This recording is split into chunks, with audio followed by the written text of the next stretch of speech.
Greetings, fellow captains, and welcome back to another episode of World of Warships Legends with the Hive Hound. And I'm going to apologise in advance because this is going to be a long one.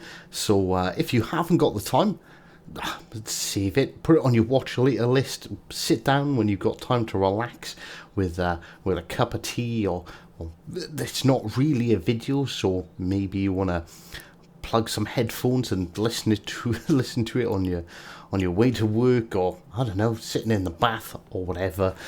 But this is definitely one where you've got some time, because we're gonna go deep, or I'm gonna go deep into the game and my thoughts and feelings, because we are coming up to 2 years of the game being...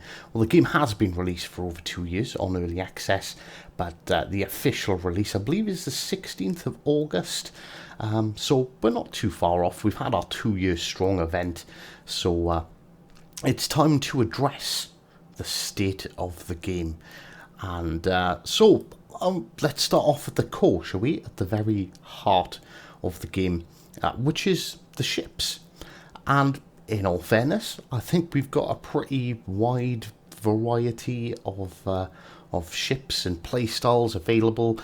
There's basically a ship for everyone. For every type of playstyle, there is a ship that will pretty much accommodate exactly what you want. And with the range of commanders and things that we have, a lot of the ships you can adapt to your specific playstyle as well. Now, at the beginning, it was very much so, like, a year ago, even, particularly if you go back sort of like 18 months ago, there really was a rock, paper, scissors element to the game. So you had battleships, which were really good at killing cruisers, cruisers that were really good at killing destroyers, and destroyers that were really good at killing battleships.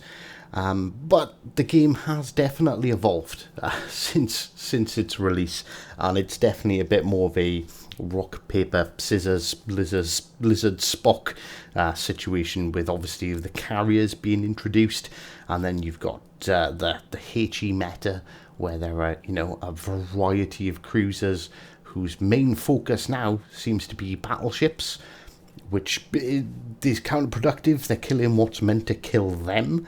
Then you've got ships like the Ochotnik, the Akatsuki, and the Khabarovsk.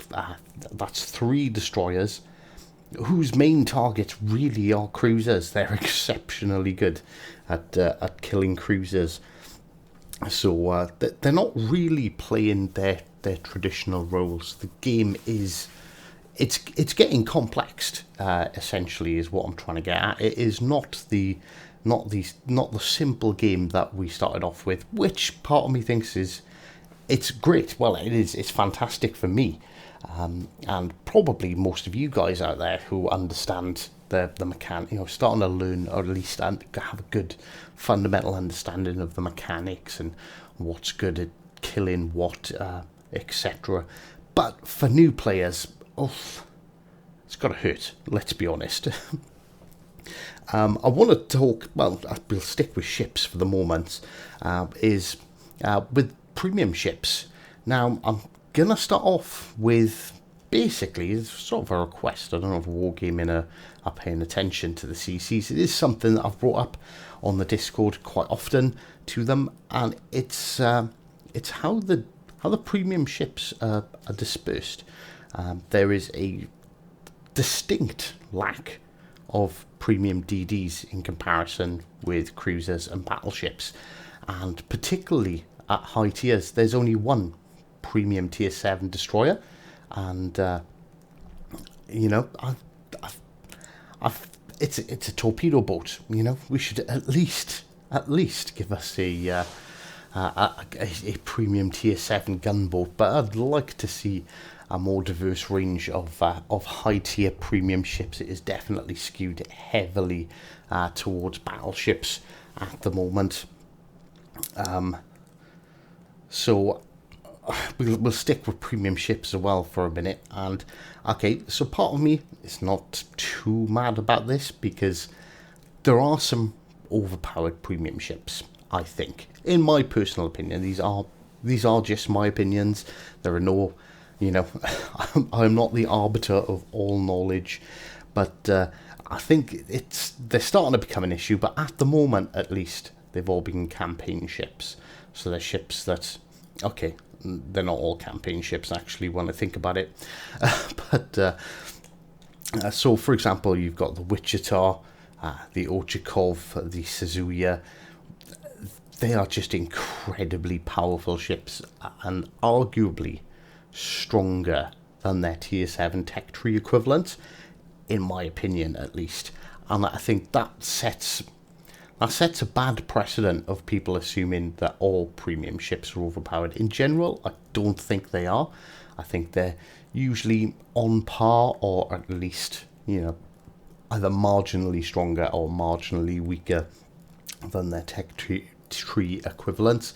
Yes, okay, the Jean Bart, quite possibly, well, I'd say it's overpowered because it's stronger than its tech tree equivalent. So the Richelieu, although it has slightly better turret armor and they're less likely to be exploded, having better AA, which now is obviously quite an important thing, and having that reload booster definitely makes it stronger.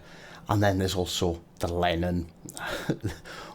It's got pretty much the same armor as the Vladivostok, but it's faster and it's got better guns.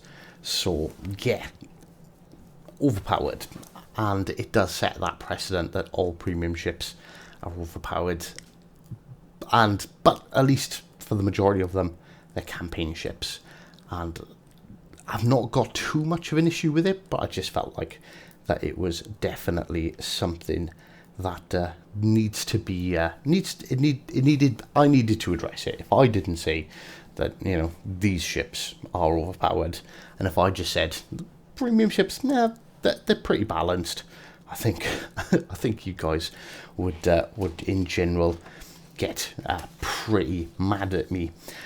So we're gonna stick with the ships for a little bit longer, and there's some things that I would like to see, I'd love to see addressed about the legendary tier. Right, so currently we've got 3 battleships, 3 destroyers, 1 cruiser. Yeah, unbalanced, and massively unbalanced and unfair, I think, currently. And Wargaming really need to address this. You've got 3 battleships. You've got the Grosse Kurfürst, you've got the Yamato, and you've got the Conqueror.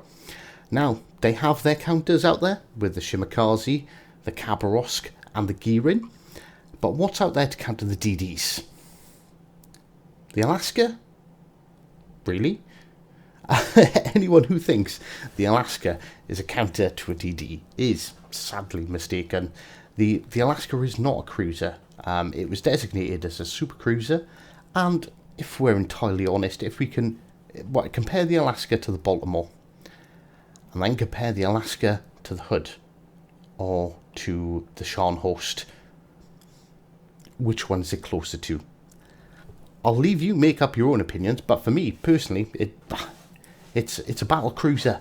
It's far closer in gameplay mechanics to the likes of the Scharnhorst or the Hood than it is to any cruiser in the game. So it's got armor, it's got big, strong, powerful guns. It's got a slow reload. I believe it's 20 seconds. And yes, it has radar. Great.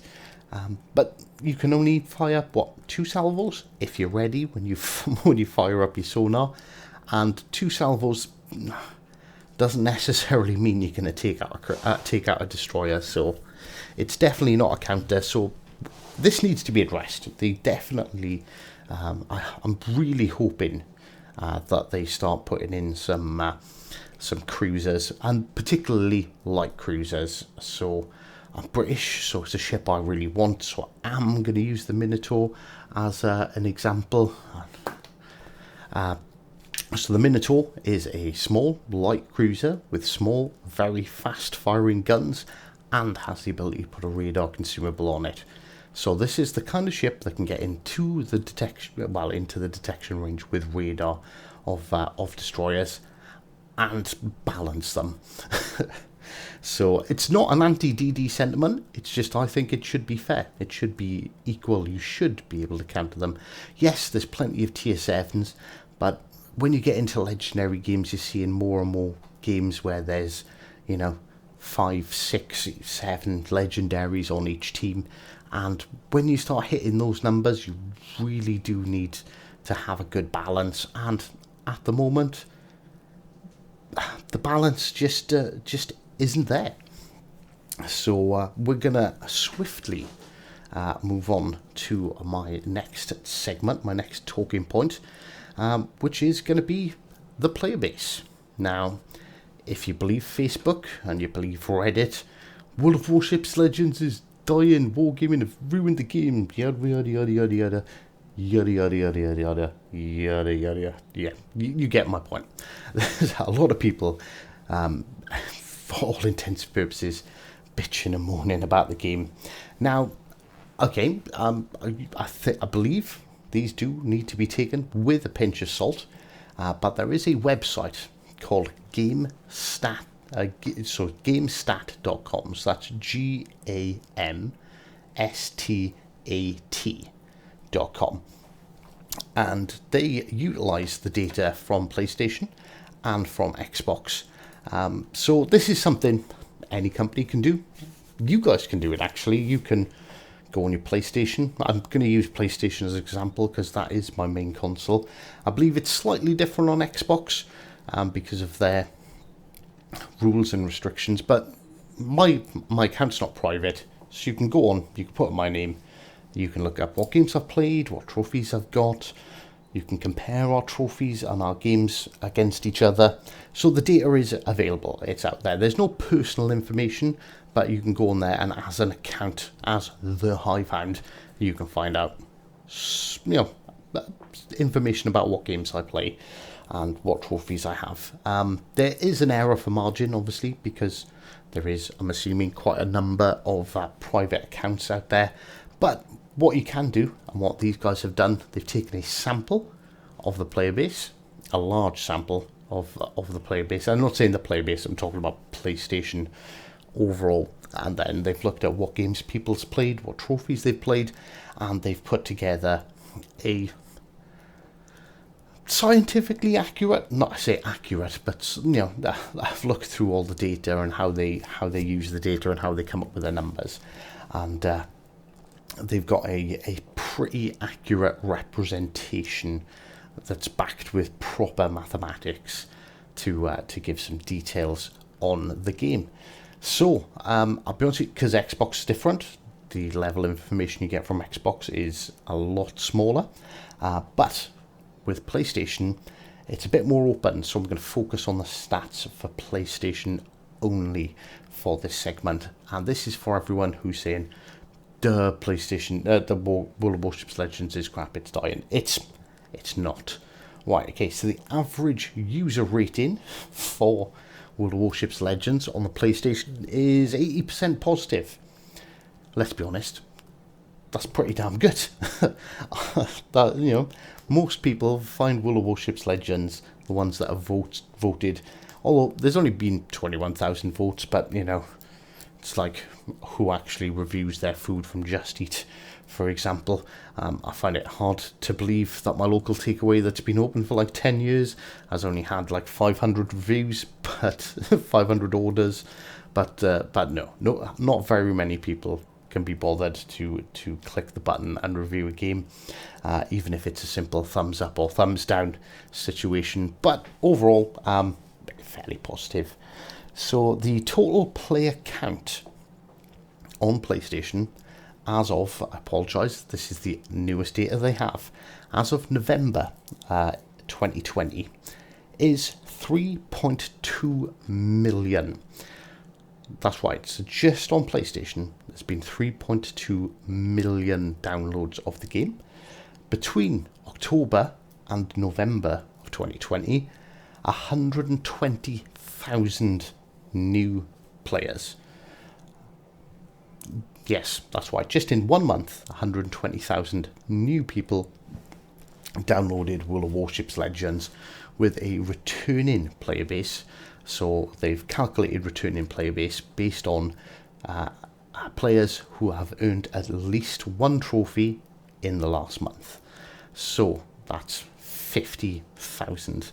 I've done a bit of finger in the air maths, and to be honest with you, this is definitely not the most scientific way to go. But when they launched the first season of Arena, I intentionally wanted to see what position I'd be at the bottom, and there was at least 250,000 players actively playing just Arena. Never mind the people that have ignored Arena mode completely. So, is it dying? Even if it is 250,000 active players, 250,000 active players is pretty good. 120,000 new players just on PlayStation in a month. Pretty good. And there is, so they have displayed graphically total player base by date. So on PlayStation, back in September 2019, there was only 300,000 downloaded. June 2020, 2.3 million people downloaded it. So there is a steady and gradual up curve. So there's new players all the time are downloading this game. The difficulty we're going to have, but I don't know if it's really a difficulty, but what we need to do as a player base is try and convince these people to stick around, which would be real nice.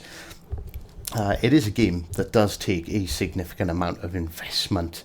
I'm not saying monetary investment. It's a free-to-play game. It does take a specific amount of investment to stay interested and engaged with the game. There's a lot to learn, particularly like we said, where the meta's changed from rock, paper, scissors, and recently added lizard and Spock as well. So it is something that we can actively help with by basically not being dicks to new players. If someone asks what seems to be a stupid question on Facebook or Reddit, it's probably because they're new. So don't be a dick about it. Just be polite. You go, oh yeah, this is here's your answer, not get good noob, because saying get good noob helps absolutely no one at all. There are also some other particularly interesting stats about the player base. There are 37,000 accounts that only have World of Warships Legends installed. So that's a lot of people that are only playing this game on their console.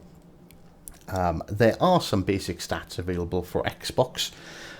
So there's 2.3 million downloads, so slightly less than on PlayStation. 26,000 new players over the same course of October and November as well, and that's about as detailed as you're going to get on Xbox due to I'm assuming their outside restrictions for gathering information, which I don't have a problem with at all. So about 5 million copies of World of Warships Legends has been downloaded. So, is the game dying? Not at all. Can we help keep this game not so much alive, but keep it growing? Yes we can. Don't be dicks. Don't send hate mail. There could be a new player in your game. He's just unlocked his first tier 6. He sails broadside in his cruiser to a battleship, gets deleted, and you calling him a scrub or telling him to delete the game is only hurting everyone in the long term. So yeah, I don't see what's so hard about not being a dick. But we're gonna leave that there. We're gonna not reiterate that anymore. And another thing that I found really interesting about the game, and this is something probably Wargaming could definitely address. So let's be honest, how do you learn about the game? Right, well, there's a couple of different avenues. There's playing the game and understanding when you get killed, or when you've killed, how did you do it? What is it that assisted you? Pretty tough, difficult route to go, let's be honest. There's YouTube, there's Reddit, there's, to an extent, a small portion of Facebook where they actually give you helpful and useful information.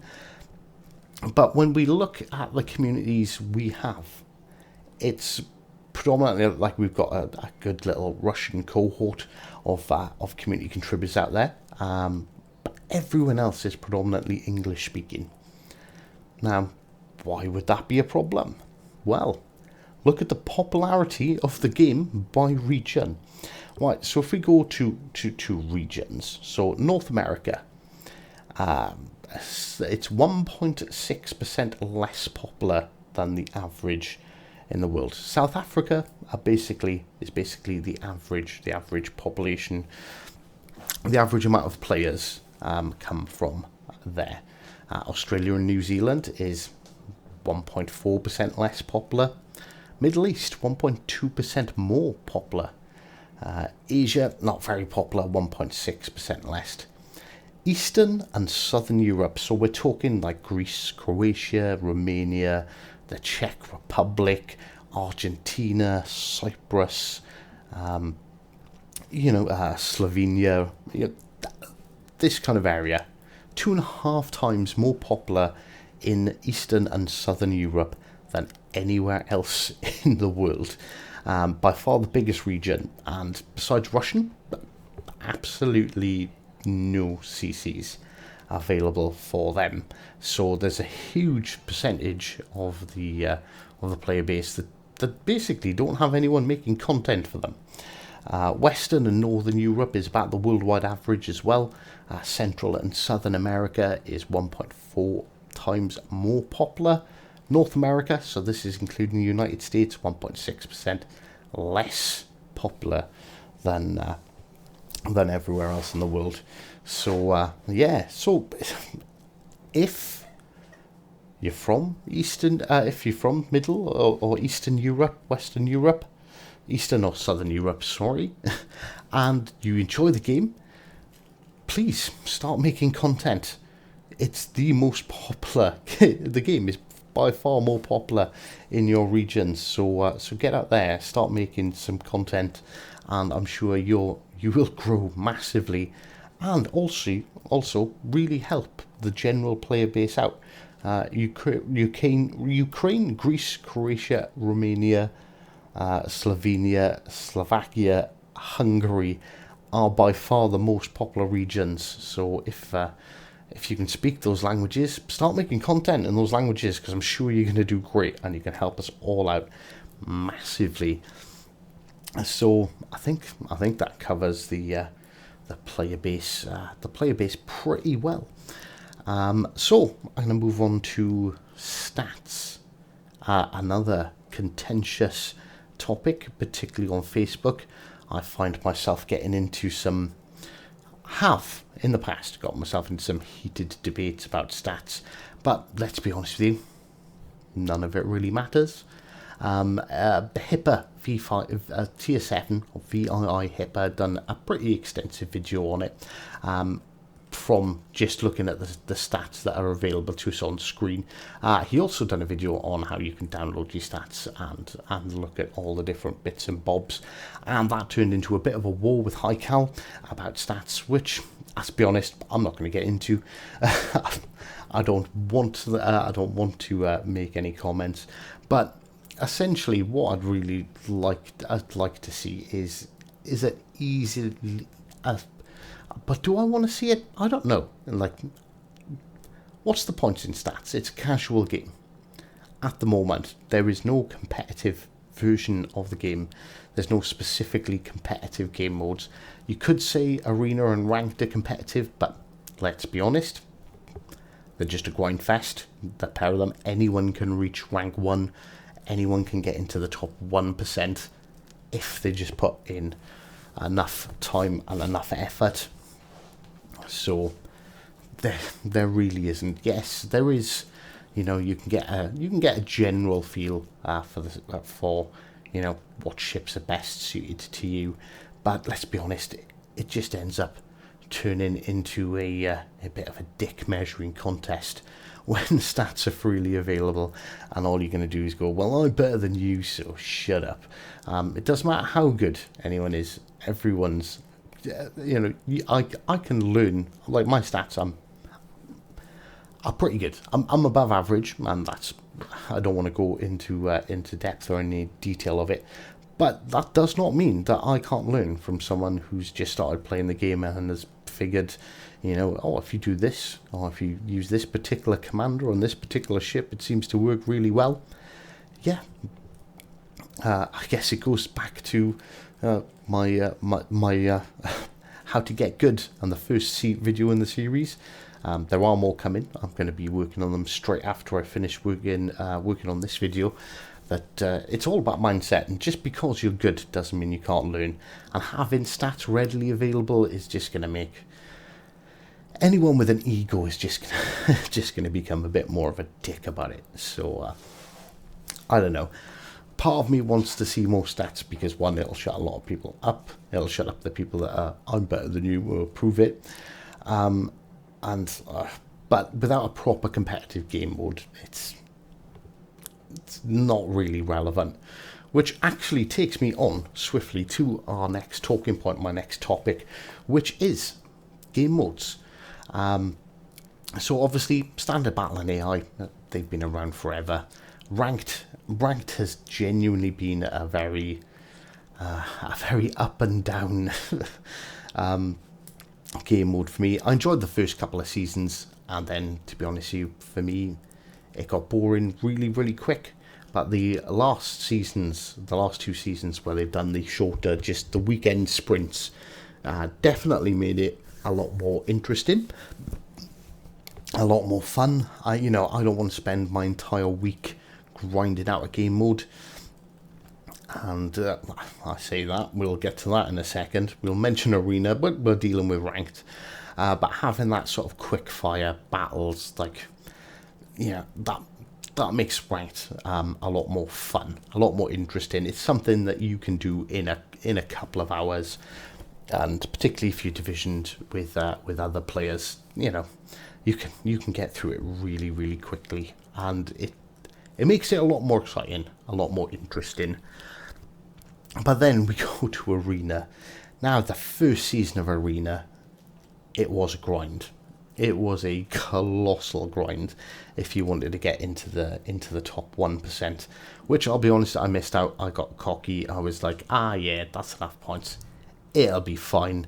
I think on the last day, I actually got knocked out at the top 1%, so I didn't get the steel rewards. But I digress. It was a really fun game mode. It was introducing something new to the game, the 3v3v3 sort of almost battle royale type game mode, and I loved it. I'll be honest with you, I spent a lot of time playing the first season of Arena, but then they brought out Tier 3 Arena, and let's be honest, Truon, by far the only ship worth playing in the first season. This second one, where they've reintroduced battleships, again, Arkansas and Trion, Kaiser, maybe. Basically, the ships that were good were quite limited and quite restrictive. I think particularly with Tier 3, although I get Wargaming's perspective at, well, basically everyone can play Tier 3. A new player, you can download the game and you can get to Tier 3 within a couple of hours. So, accessibility, great. Variation in ships, not so much. You're very limited to what ships you can use and what ships are good at Tier 3, which basically spoiled the game mode, because there was no variety. You could only really play one or two ships, and, well, I get bored playing the same ship over and over again. So that is something that we are going to swiftly move on from. So I think they definitely made a mistake. I think Wargaming have admitted that they were experimenting, and alright, they're not going to try and defend these ranked seasons. They're not going to say, oh well, it's good because they know, they're aware, they've taken the feedback. and they understand it, which I think they should actually be commended for.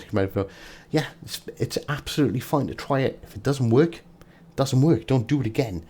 So I don't think we're going to see a ranked season like this one, arena season like we have with this one again. So on to something that I personally absolutely despise, and that is loot boxes. We recently had, I say recently, it's a little while ago now, the Key and the Otago B, both only available through loot boxes. Now I know someone, I do know someone who's allegedly spent about £500 or about $700 trying to get the Key and not getting it. Personally, I think that's. I don't like gambling for ships. If a ship is available to buy, or you get the option to take it from a crate, great, that's fine. If you want to gamble your money away, perfect. I've done it, and what I tended to do was, okay, so this ship's available in a box. It's 12,000 doubloons if I buy it. Right, if I spend 12,000 doubloons on boxes, that's it. Like you could set yourself a limit. It's like, yeah, I've got that much. Whether I'm willing to gamble it or just buy the ship is my sort of choice. And if I gamble it, then I don't buy the ship. But having the ability to essentially spend an infinite amount of money trying to get a ship that's only available that way. I have to wargaming this personally. I absolutely hate loot boxes. It's not something I'll participate in. But it's just my personal thoughts and opinions on it. I'm not going to preach to anyone and tell anyone they should or shouldn't, spend their money in any particular ways. But I'm just giving my opinion because it has been asked. And personally, loot boxes, I detest. And I would like to see them be removed. But I digress. Oh, I forgot to mention game modes as well, actually. We'll just put this in here quickly. I would absolutely love to see operations from PC carry over. Basically, large-scale wars of preset battles. Ideally, historic battles I'd like to see. Is like, what if the Hood didn't get hit by the torpedo? So you had the British Home Fleet fighting the Bismarck that had a bit more of a defensible position, What if you were in charge of the carriers, the Japanese carriers at Midway, and didn't wait to launch your fighters and bombers, unlike the Japanese commanders decided to do at the time? Could you turn the tide of war? If you did turn the tide of war, what would happen? I think that could make for some seriously interesting gameplay, and something different from the just battles against other players or AI, if you're so inclined. Right, okay, so I've been saving this one because, to be honest with you, I've been a bit indecisive. I have been asked numerous times about my opinions on carriers, and I still think it's a little bit too early to fundamentally, to understand exactly what the impact of carriers is, because they've only been around for a couple of weeks. And personally, but they have changed the game. In all fairness, what I've seen is basically the entire player base seems to have taken 2 massive steps backwards with the release of carriers, and I think a lot of this is due to the fact that until now we've relied very much on knowing if we're spotted or spotting in a DD to know where everyone is.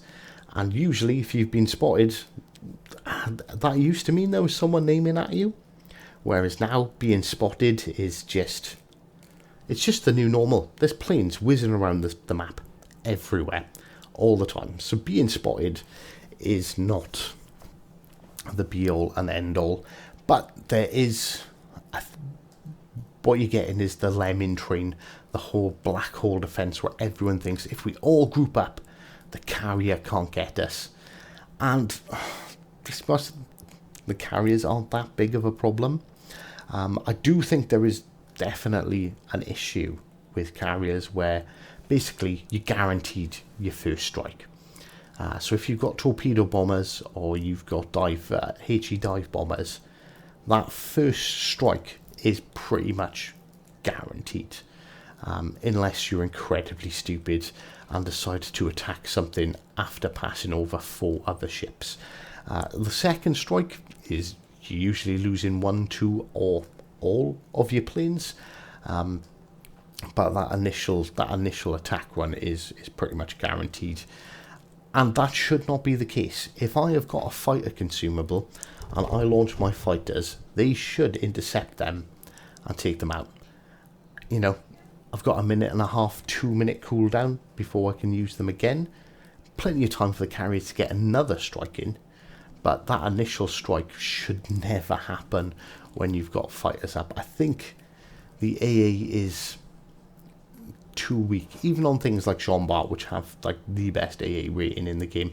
All right, you can talk about where the AA is effective, and let's be honest, if I'm using torpedoes, my attack run starts outside of most battleships' AA firing range. But by the time I'm dropping my torpedoes, I'd expect to lose at least one of my planes, but it just doesn't seem to happen. So I think the fighter consumables reaction time could do with a serious buff.